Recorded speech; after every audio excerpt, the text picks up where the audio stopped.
আজ আমার বিয়ের রাত। বাড়ির সবাই অনেকক্ষণ আগে ঘুমিয়ে পড়েছে, কিন্তু আমার ঘরে এখনো আলো জ্বলছে। আমি আয়নার সামনে বসেছিলাম, গায়ের গয়না খুলছিলাম।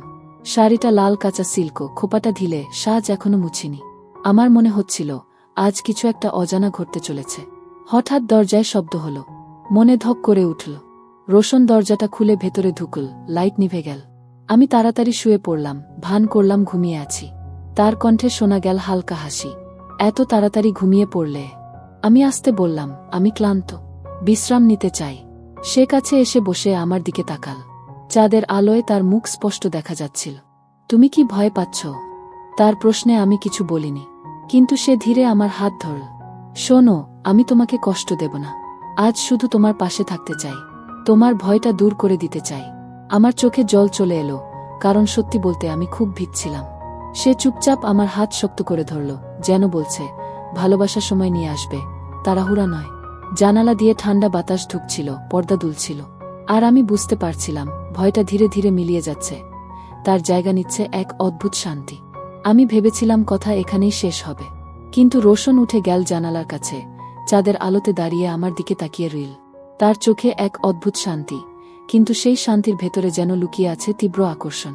সে আস্তে বলল, তুমি কি জানো আমি এই দিনের জন্য কত অপেক্ষা করেছি? আমার গলা শুকিয়ে গেল। আমি চুপ করে রইলাম, কিন্তু ভেতরে ভেতরে হৃৎপিণ্ডটা জোরে ধুকপুক করছিল। সে ধীরে ধীরে এগিয়ে এল, আমার পাশে বসল।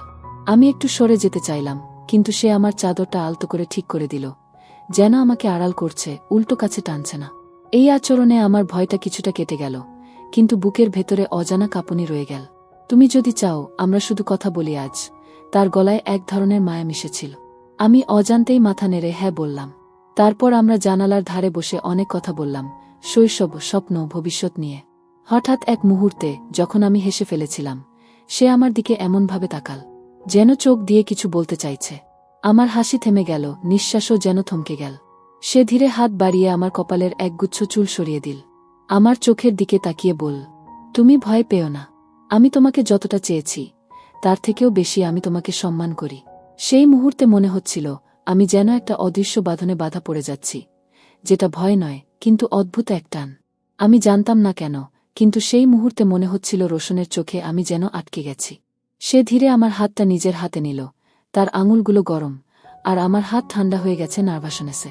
তারপর খুব আস্তে সে আমার দিকে ঝুঁকল। আমি চাদরটা একটু শক্ত করে ধরলাম, কিন্তু সে শুধু আমার কাঁধে মাথা রাখল। চাঁদের আলোয় তার নিঃশ্বাস আমার গলার কাছে এসে লাগছিল। আমার ভেতরে যেন কেমন একটা ঢেউ উঠতে লাগল। সে ফিসফিস করে বলল, তুমি যদি এখনো ভয় পাও, আমি থেমে যাব। আমি উত্তর দিলাম না, শুধু চোখ বন্ধ করলাম। সে আমার কপালে একবার ছুঁয়ে দিল। সেই ছোঁয়া অদ্ভুতভাবে সারা শরীরে ছড়িয়ে পড়ল। মনে হচ্ছিল আমি এক অজানা উষ্ণতার মধ্যে ডুবে যাচ্ছি। তারপর সে আমার চুলের গন্ধ নিল, আলতো করে আঙুল চালাল গলার কাছে। আমার মনে হচ্ছিল সময় যেন থেমে গেছে। ভয় আর থাকল না, শুধু একটা অদ্ভুত কাঁপুনি, যেটা আমি আগে কখনো অনুভব করিনি। আমরা কথা বলা বন্ধ করেছিলাম অনেকক্ষণ আগে। শুধু জানালার বাইরের বাতাস, পর্দার দোল আর আমাদের নীরবতার মধ্যে সেই মুহূর্তটা গা হয়ে উঠছিল। রোশনের হাত তখনও আমার হাতে গরম হয়ে আছে। জানালার বাইরে হালকা বাতাস বইছে, কিন্তু আমার মনে হচ্ছিল ঘরের ভেতরে বাতাস জমে গেছে। নিঃশ্বাস ভারী হয়ে উঠছে দুজনেরই। সে খুব আস্তে আমার দিকে ঝুঁকল, যেন কিছু বলতে চাইছে। আমি চোখ বন্ধ করলাম, তার নিঃশ্বাস আমার মুখে লাগছিল। ঠিক তখনই দরজায় হালকা ঠোকা পড়ল। আমরা দুজনই চমকে উঠলাম। রোশন ধীরে পেছনে সরে গিয়ে আমার দিকে তাকাল। তুমি এখানে থাকো, আমি দেখি। দরজা খুলে বাইরে তাকাতেই করিডোর ফাঁকা। শুধু দূরে বারান্দায় কারো পদশব্দ মিলিয়ে গেল। রোশন ফিরে এসে দরজা লক করল, কিন্তু মুখে অদ্ভুত একটা ভাব, যেন কিছু টের পেয়েছে। আমি কিছু জিজ্ঞেস করার আগেই সে আমার কাছে ফিরে এল, চুপচাপ বসে আমার চুলে হাত বুলিয়ে দিল। হয়তো বাতাসে দরজা নড়েছিল। সে ফিসফিস করে বলল, কিন্তু তার চোখে এখনো সতর্কতা। আমরা আবার নীরব হয়ে গেলাম। আমি অনুভব করছিলাম বাইরে কোনো রহস্য লুকিয়ে আছে, আর ঘরের ভেতরে আমাদের অর্ধেক শেষ হওয়া মুহূর্তটা আবার ধীরে ধীরে গা হয়ে উঠছে। রোশন আমার হাত দুটো নিজের হাতে নিয়ে বলল, এই রাতটা মনে রাখার মতো করে শেষ করব, যাই হোক না কেন। আমার বুকের ভেতর আবার সেই কাঁপুনি ফিরে এল। ভয় আর টানটান উত্তেজনার মাঝামাঝি কোথাও দাঁড়িয়ে আমি বুঝলাম এই রাতের গল্প এখনো শুরু হয়েছে মাত্র। রোশনের কথা শুনে আমি চুপ হয়ে গেলাম, কিন্তু মনে শান্তি আসছিল না। দরজার সেই শব্দ আর করিডোরে মিলিয়ে যাওয়া পদশব্দ, যেন কোথাও থেকে আমাদের দেখছিল কেউ। রোশন আমার মুখের দিকে তাকিয়ে বল, তুমি ভয় পাচ্ছ? আমি আস্তে বললাম, হ্যাঁ, মনে হচ্ছে কেউ ছিল। সে আমার হাত চেপে ধরল। যদি কেউ থেকেও থাকে এই ঘরে ঢুকতে পারবে না, আমি আছি। তার এই আশ্বাসে আমি একটু শান্ত হলাম, কিন্তু ভেতরে ভেতরে কৌতূহল বেড়ে যাচ্ছিল। কে হতে পারে? হঠাৎ জানালার বাইরে হালকা শব্দ হল, যেন পর্দা নরল বাতাস ছাড়া অন্য কিছুতে। রোশন দ্রুত উঠে গিয়ে জানালার ধারে দাঁড়াল, কিন্তু বাইরে কেবল অন্ধকার আর শূন্য বারান্দা। সে আবার ফিরে এসে আমার পাশে বসল, কিন্তু এবার তার চোখে অদ্ভুত এক দ্বিধা। আজ রাতে তোমাকে একা ছাড়ব না, সে ফিসফিস করে বল। আমি কিছু বললাম না, শুধু তার দিকে তাকিয়ে রইলাম। তার হাত যখন আমার চুলে স্পর্শ করল, তখন মনে হচ্ছিল এই রহস্যময় রাতটা হয়তো ভয় নয়, বরং আমাদের আরও কাছে টেনে আনছে। আমরা দুজনেই নীরব হয়ে গেলাম। ঘরের ভেতরে চাঁদের আলো, বাইরে নির্ব অন্ধকার, আর সেই অদ্ভুত অনুভূতি যে হয়তো কেউ আছে ছায়ার আড়ালে লুকিয়ে, আমাদের মুহূর্তের সাক্ষী হয়ে। ঘড়িতে রাত তখন প্রায় 1টা। আমি আর রোশন চুপচাপ বসে আছি, কিন্তু মনে হচ্ছে বাইরে কেউ ঘুরপাক খাচ্ছে। হঠাৎ করেই বারান্দায় ধাতব কিছু পড়ে যাওয়ার শব্দ হলো। টিনের কৌটা গড়িয়ে থেমে গেল। রোশন ফিসফিস করে বলল, তুমি এখানে থাকো, আমি গিয়ে দেখি। আমি তার হাত চেপে ধরে বললাম, না, একা যেও না, আমি তোমার সাথে যাব। আমরা আস্তে আস্তে বারান্দার দিকে এগোলাম। দরজা খুলতেই ঠান্ডা বাতাসের সাথে এক অদ্ভুত গন্ধ নাকে এলো, যেন ভেজা মাটির সাথে ধোয়ার গন্ধ মিশে গেছে। চাঁদের আলোয় দেখতে পেলাম দূরে দেয়ালের পাশে একটি অবয়ব দাঁড়িয়ে। চুল এলোমেলো, গায়ে লম্বা কাপড়, কিন্তু মুখ স্পষ্ট বোঝা যাচ্ছে না। আমি শিউরে উঠলাম। ওই, কে? রোশন জোরে ডাকল। সে অবয়ব কিছু না বলে ধীরে ধীরে পিছিয়ে গেল, তারপর অন্ধকারে মিলিয়ে গেল। আমরা তাড়াহুড়ো করে নেমে গেলাম নিচে, কিন্তু সেখানে গিয়ে আর কাউকে পাওয়া গেল না। রোশন আমার দিকে তাকিয়ে বলল, আমার মনে হচ্ছে এই রাত শুধু ভয় নয়, অন্য কিছুর শুরু। আমি চুপ করে তার দিকে তাকিয়ে রইলাম, কারণ তার চোখে একসাথে ভয়, দ্বিধা আর অদ্ভুত এক আকর্ষণ কাজ করছিল। আমি আর রোশন বারান্দা থেকে ফিরে এসে আবার ঘরে ঢুকলাম। দরজা নিজে থেকে হালকা শব্দ করতে করতে বন্ধ হলো। আমার হৃদস্পন্দন মুহূর্তে বেড়ে গেল। কিছু মনে করো না, আমি আছি, রোশন আমার হাতে হাত দিয়ে বল। আমি তার হাত আরও শক্ত করে ধরে রাখলাম। ঠিক তখনই হঠাৎ ক্লিক, ঘরের অন্য পাশের দরজা ধীরে ধীরে খোলার শব্দ এলো। আমরা দুজনই চমকে উঠলাম। চাঁদের আলোয় দেখা গেল দরজার ফাঁক দিয়ে অচেনা একটা ছায়া ঢুকে আসছে। আমার বুক কেমন যেন আটকে গেল, শরীর কাঁপছে, ভয় আর উত্তেজনার মিশ্রণে। রোশন দ্রুত আমার সামনে এসে দাঁড়াল, এক ধরনের রক্ষাকবচ হয়ে। চুপচাপ থেকো, সে ফিসফিস করল। ছায়ামানুষ ধীরে ধীরে ঘরে প্রবেশ করল, কিন্তু এখনও মুখ ঢাকা। আমি নিজের চোখ আটকে রাখলাম, কিন্তু মনে হচ্ছিল হৃদয় এখনও দৌড়াচ্ছে। রোশন তার হাতে জোর করে আমার হাত ধরে বলল, আমি তোমাকে কোনো কিছুই হতে দেব না। ছায়া এক মুহূর্ত দাঁড়িয়ে থেকে হঠাৎ ধীরে পিছিয়ে গেল, অন্ধকারে মিলিয়ে গেল, যেন কেউ আমাদের পরীক্ষা করছে। আমরা দুজনেই নিঃশ্বাস আটকিয়ে রইলাম। আমি রোশনের দিকে তাকালাম, তার চোখে ভয় নেই, শুধু এক অদ্ভুত দ্বিধা। মনে হচ্ছিল এই রাত শুধু আমাদের নয়, আরেকটা রহস্য এখানে বসবাস করছে। ঘরে অন্ধকার, শুধু জানালার চাঁদের আলো। আমি রোশনের হাতটা শক্ত করে ধরে আছি।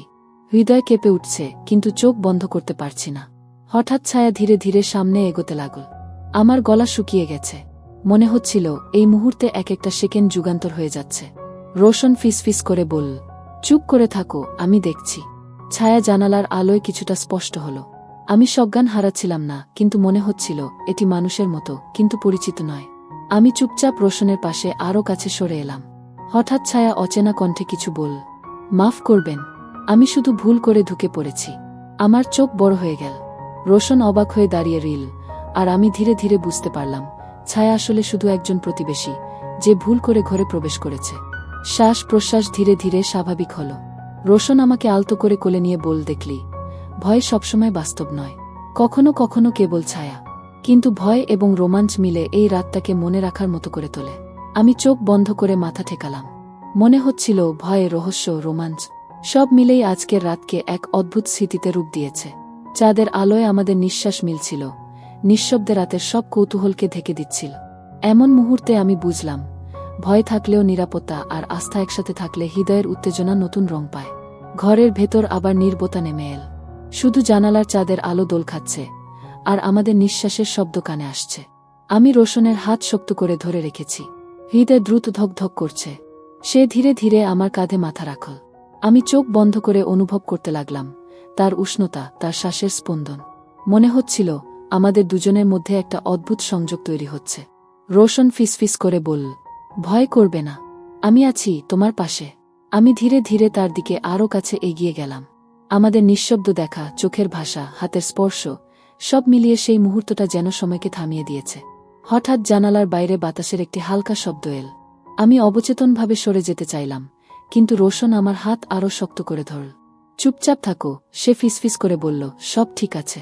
আমার ভেতরে এক অদ্ভুত উত্তেজনা কাজ করছে, ভয় আর নিরাপত্তা একসাথে, আর সেই অনুভূতি যেন আমাদের আরও কাছে টেনে আনছে।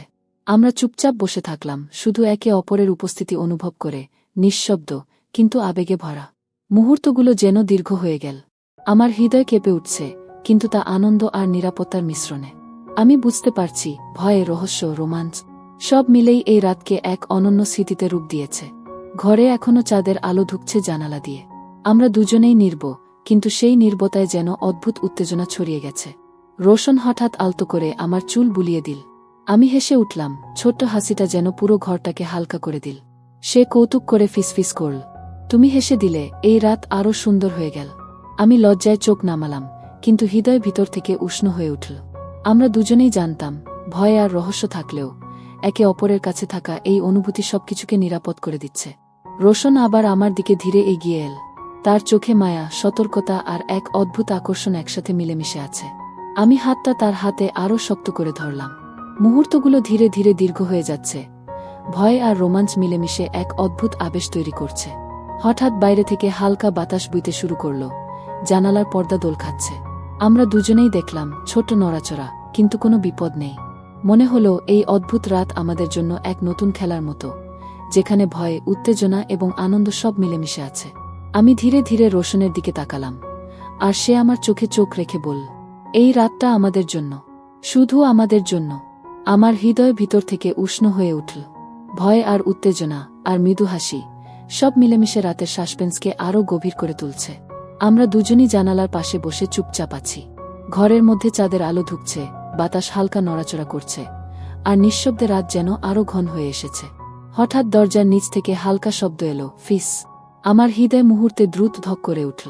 আমি রোশনের দিকে তাকালাম, সে চুপচাপ, কিন্তু চোখে সতর্কতার এক অদ্ভুত ঝিলিক। চুপ করে থাকো, সে ফিসফিস করল, আমি দেখছি। আমরা দুজন আস্তে আস্তে দরজার দিকে এগোলাম।